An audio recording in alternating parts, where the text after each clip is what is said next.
Good afternoon, everybody. My name is Vicki. I am our in-house Microsoft trainer. Today we're going to do an in-depth comparison on Office 365 versus G Suite. We are going to take a look at some of their common capabilities and some of the things that they do differently.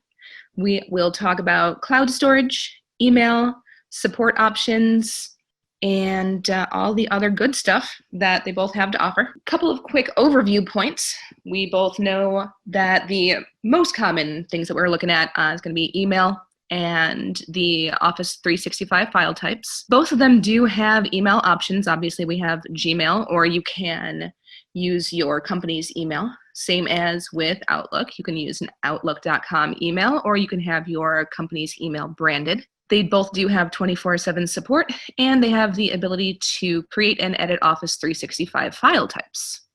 One caveat is that some formatting may be lost between G Suite and Office 365. Obviously, if you're editing a PowerPoint document, an Excel spreadsheet, or a Word document natively into Office 365, they will retain their own file types. You can do minor edits with those on the G Suite equivalents. However, sometimes the formatting does go back and forth between them. So something to be aware of. If your Office already does integrate products such as Word, Excel, and PowerPoint, that G Suite may be a little bit trickier to use unless you were using their entire product line. Going into some more specifics, Office 365 and G Suite were originally created from completely different backgrounds. Office 365 has been around for a long time in various fashions. We are all very familiar with Microsoft Word, which has been around nearly since the beginning of personal computing. It has obviously grown from there into the other products that we are super familiar with, like PowerPoint, Excel, and the rest. Whereas G Suite started as Google's infamous search engine. From there, it gave the option to start to edit collaboratively with various documents and grew that way. So the background for the two products, despite coming to very similar current iterations, definitely started from different places. And the advantages or disadvantages to those come into play when we start to get into the details.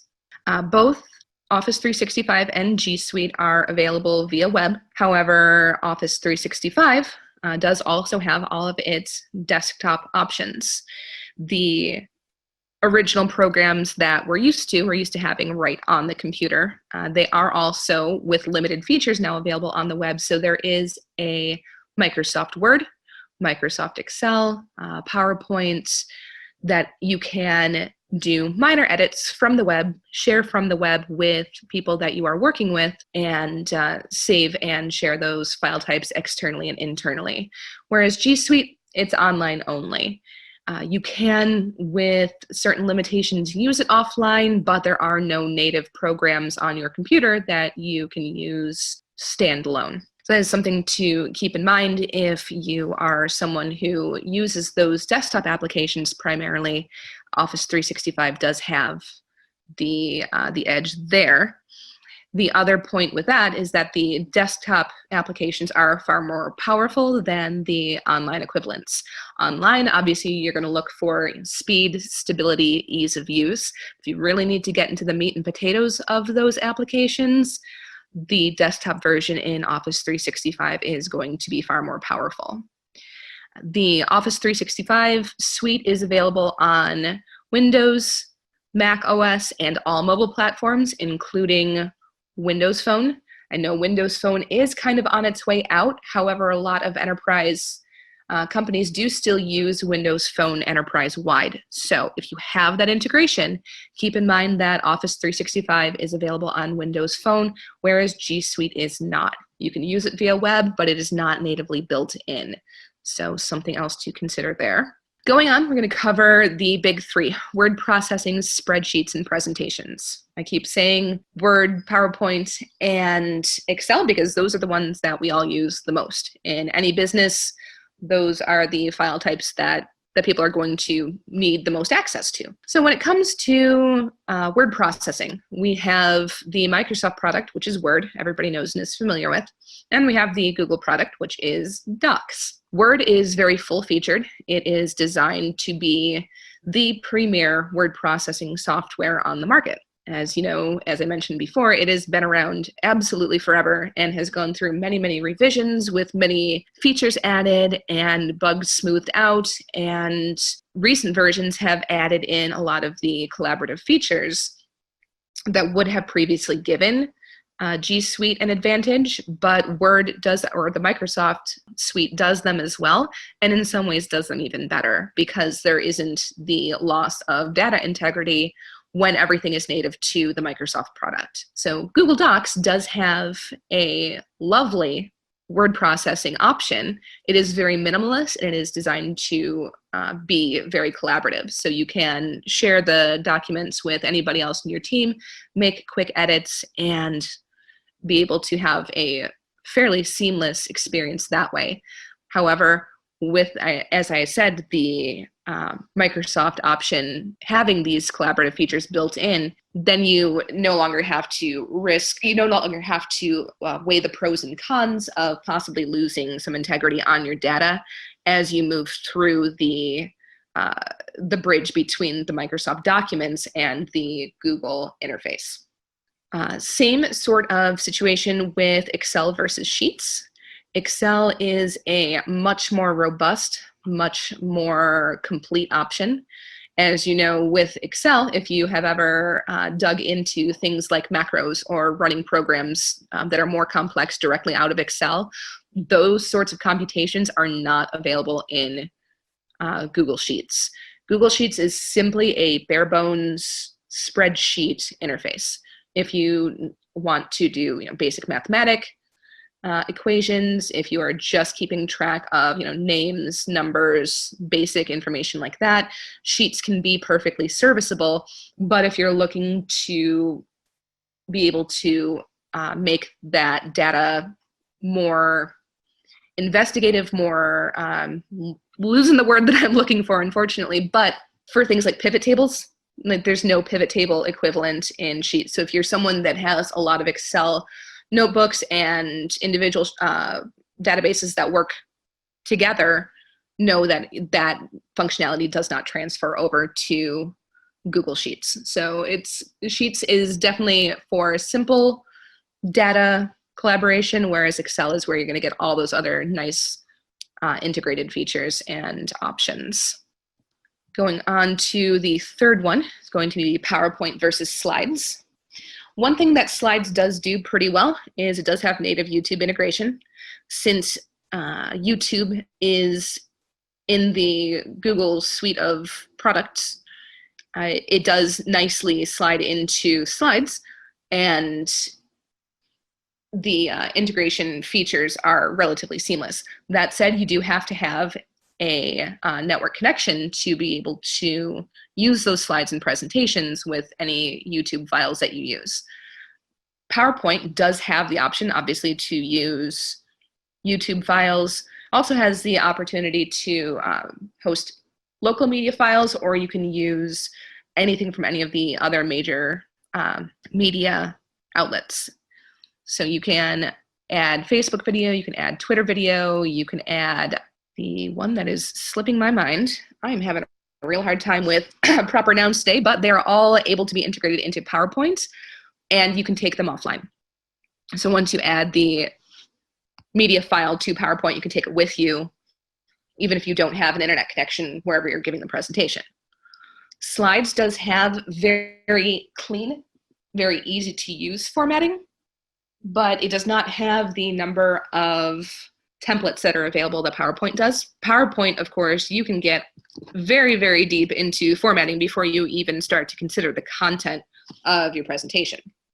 A lot of the designers that are out there working on these PowerPoint presentations have created quite the library of available templates to where you can create a gorgeous presentation just simply dropping in your data if you are not the type that wants to do all of that creative stuff on your own, you can also use the gigantic Microsoft library of templates. So the PowerPoint option is definitely more, like I said, robust and able to be customized and able to be used offline, as opposed to slides, which is, again, very more limited, easy to use, nice and simple, but if you need something a little bit more in depth, then PowerPoint is going to have the edge there as well.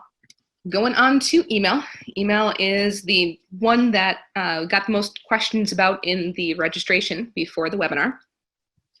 They do have a lot of similarities and a lot of commonalities. Office 365 has upped their security game significantly. One of the most widely publicized issues with it in the past was that it lacked two-step authentication. Earlier this year, two-step authentication was launched for Microsoft for its entire Office 365 suite.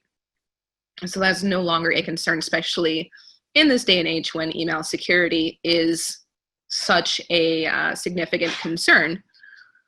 It does also offer spam filtering, both the Google product and the Microsoft product. Actually, at the end of October, I believe it was actually on Halloween, if not on Halloween, then right around that time, Microsoft did launch an expanded malware detection tool. So it now scans links in real time. With the most recent version of the software, you can hover over a link, and as soon as you start to click it, it will be scanned to see if it is a genuine link that is safe and verified, or if it is flagged as potential malware or spam or anything else that might be dangerous to your computer. So even if you don't have an antivirus solution, which do hope that everybody does have an antivirus solution, but in the event that one is not present or does not catch something, the real-time link scanning is now available in both products. So brand new for Microsoft. They are always looking to up their game security-wise, and they are now completely on par with G Suite in that respect. Both email products do offer extensive calendar integration. They work natively with their own product. They can cross over to the other, although obviously the integration is going to be more seamless when you use either Google Calendar with the Google product, or if you use the Outlook calendar that is built right into Outlook. You can cross them. It's easier to stick with one or the other. And of course, the calendars for Microsoft Outlook also have a lot of options as far as resource management and tying in different types of web or remote meeting options. I'll get into Skype for Business in a moment, but Skype for Business is by default integrated. However, you can also integrate if you use GoToMeeting or if you use Zoom or one of the others. You do have that option to add a plugin so you can manage resources that way, schedule meetings right in the Outlook calendar. They do both have a wide variety of customizable themes. If you're the kind of person who likes to make sure that your inbox looks exactly how you like it, they both have the option to change color, change format, change fonts. However, one thing that the Google product is limited on is that you cannot change the number of panes in the window. So if you like a more simplistic view, you're stuck with the 3-pane option, whereas in Outlook, if you need to kind of reduce the visual clutter on your page, you are able to close some of the sidebars and change it to just a 2-pane or a 1-pane window, whatever works best for you. Both do have the option to put legal holds on inboxes. If you have an employee that had access to sensitive data that is no longer with the company, they do both have the option. Something that's always been available with the Microsoft product was recently rolled into the Google product as well. So that is an extra layer of internal security where you can lock down those inboxes if you find yourself in the need to do that. Taking a closer look into the differences, Outlook has the desktop software that we all know and love, has been around for many, many generations and gets better with everyone. It is bundled right into the Office 365 product suite at the enterprise pricing level. So there is a business option where you have only the web version of Office 365. For the most part, I am talking about the full product suite.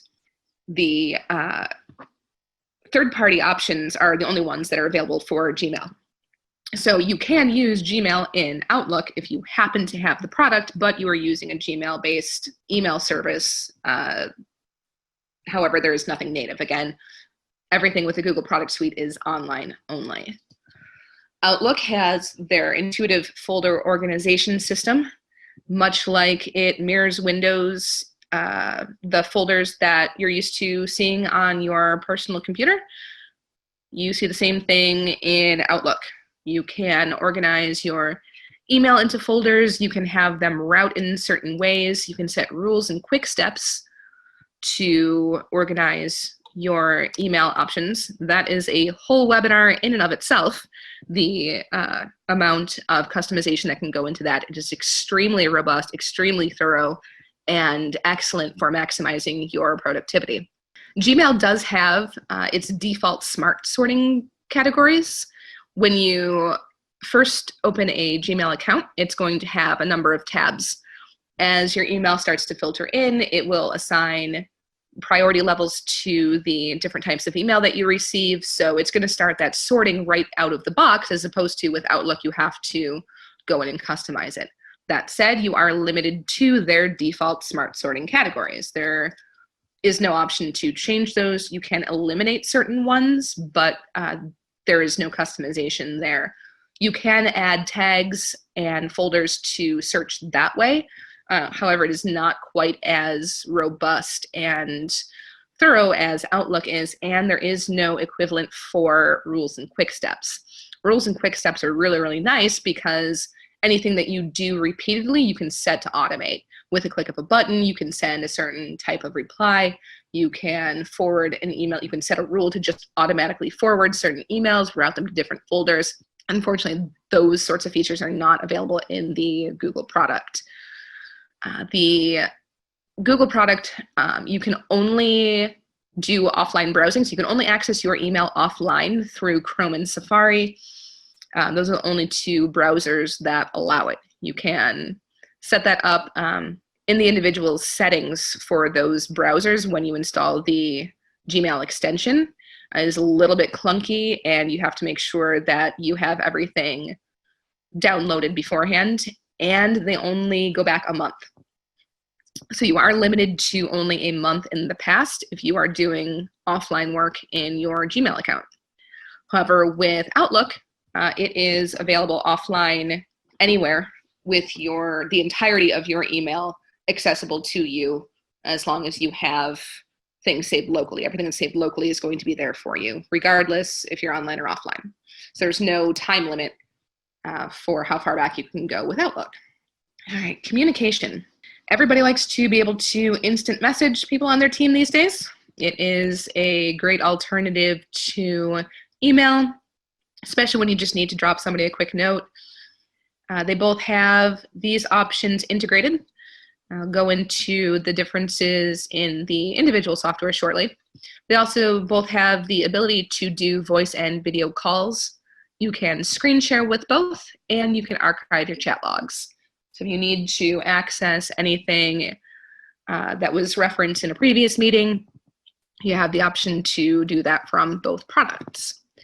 So the products that we're looking at are Skype for Business and Google Hangouts. Skype for Business is pretty new, and from using it myself, it is fantastic. It's gorgeous. The user interface is very clean, very simple, and very easy to navigate. It is capable of being fully integrated into an enterprise class telephone replacement. So if you wanted to set up Skype for Business to be your enterprise phone system, that is an option with the Office 365 product suite. Because it is so integrated into the Office 365 product suite, it gives you a lot of additional functionality as far as scheduling meetings, communicating about the meetings, about phone calls, sharing files right from any of the other items in the product suite, so on and so forth. The uses for it, I have not even discovered everything as of yet. Haven't had the opportunity to play around with it nearly as much as I would like to, but it is exceptional. I have yet to want to do something that I have not been able to do.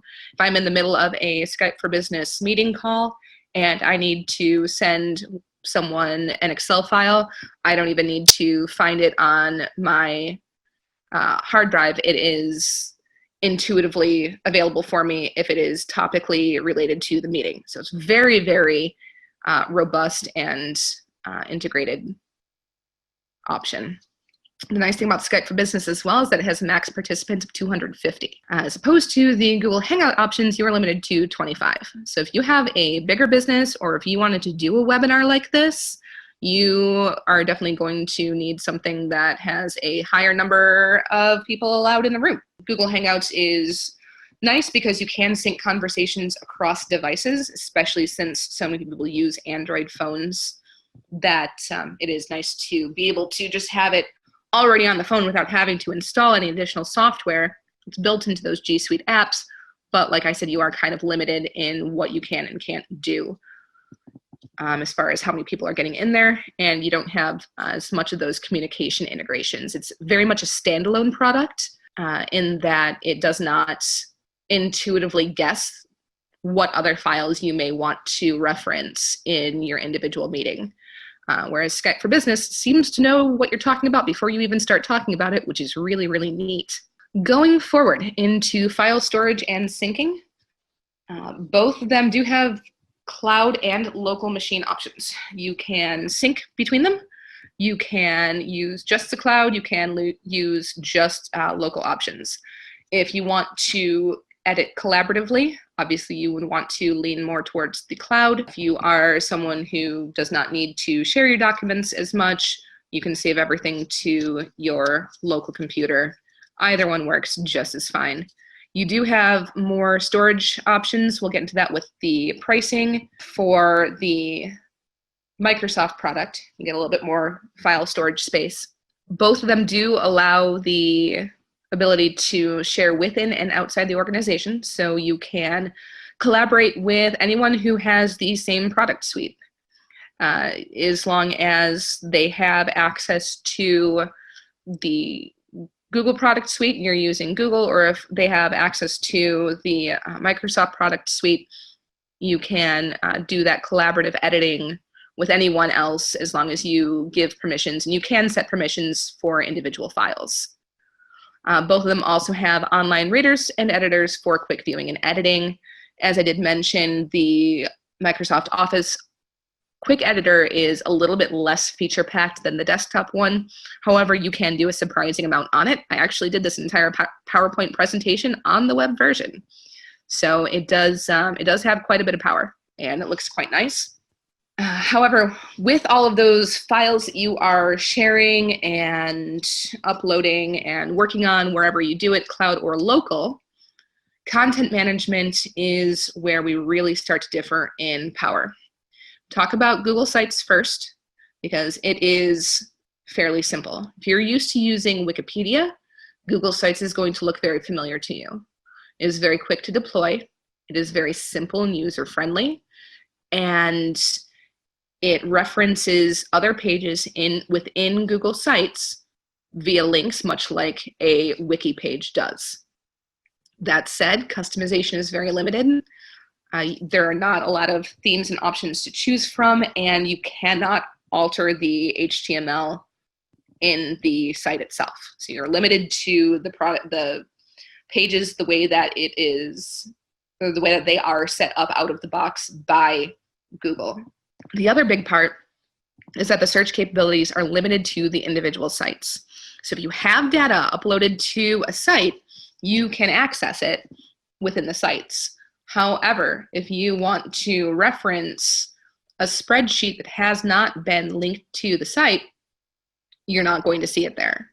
This is where SharePoint picks up the ball and runs away with it, because SharePoint has the ability to access anything that is within your enterprise server.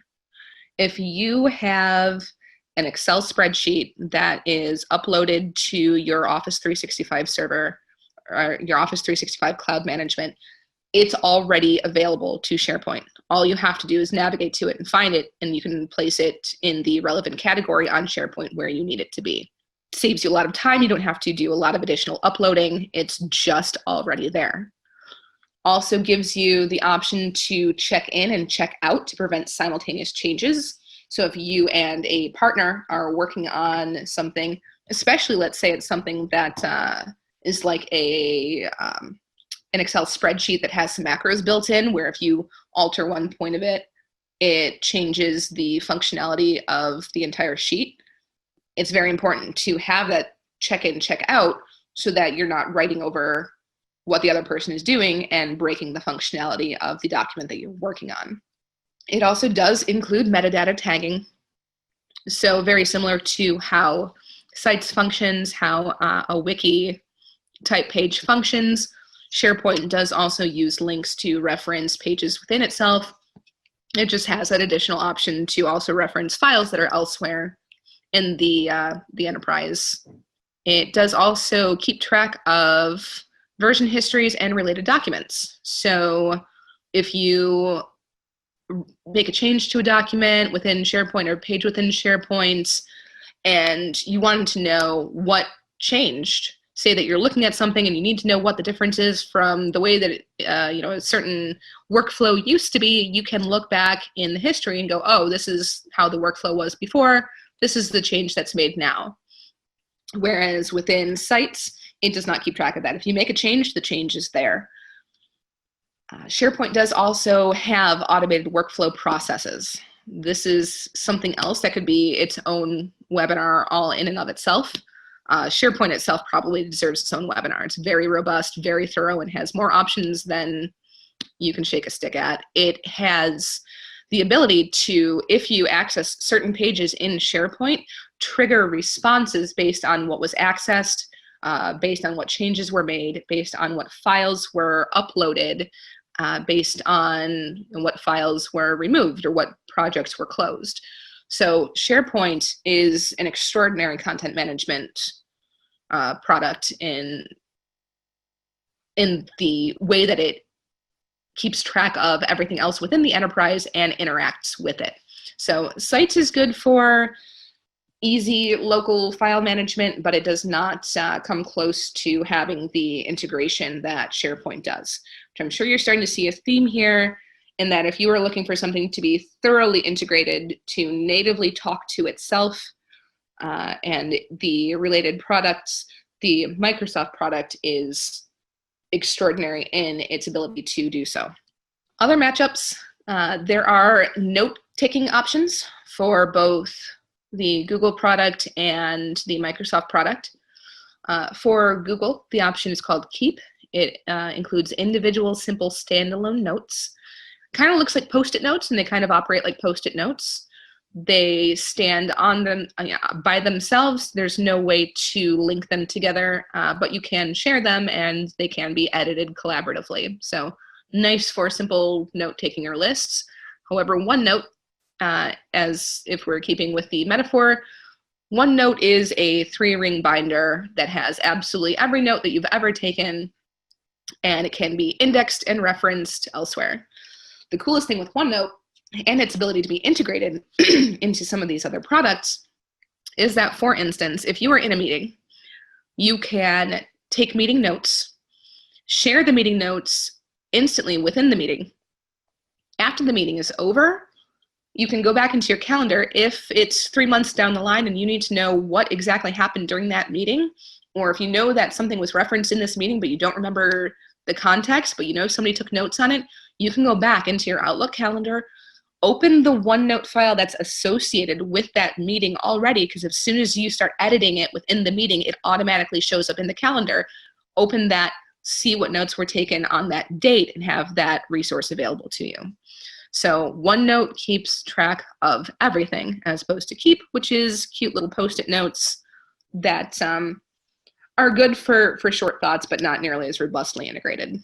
The other popular products with Microsoft, they're kind of new, upcoming, and people are very, very interested in them, are completely unique to Office 365. We've got Delve, Flow, and Bookings.